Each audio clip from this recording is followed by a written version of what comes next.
Welcome to the Tech Egg. Don't get scrambled. Enjoy the video. Start by deciding what you need from a mobile hotspot device.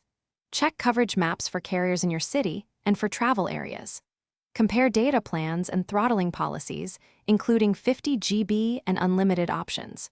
Choose LTE versus 5G depending on availability and device cost.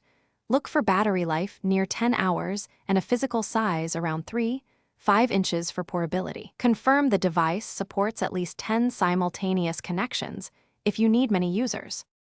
Purchase the selected hotspot from a carrier store, electronics retailer, or reputable online marketplace. Check for a return policy and a 1-year warranty when available. Ask if the device is locked to the carrier and get an unlocked model if you prefer switching providers. Insert the SIM card and follow carrier activation steps either online or by phone. Select a data plan that fits your usage, for example 50 GB per month or an unlimited option. Update device firmware after activation. Connect to the hotspot's admin page and set an SSID and strong WPA3 or WPA2 password. Change the default admin password and disable WPS to improve security.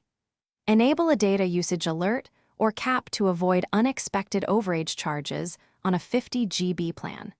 Keep firmware updated to patch vulnerabilities and improve performance. Maintain battery health by charging to around 80% for regular use and avoid deep discharge when possible. Restart the device weekly to maintain responsiveness and check signal strength in different locations. Thanks for watching. Consider subscribing if I helped unscramble your problems.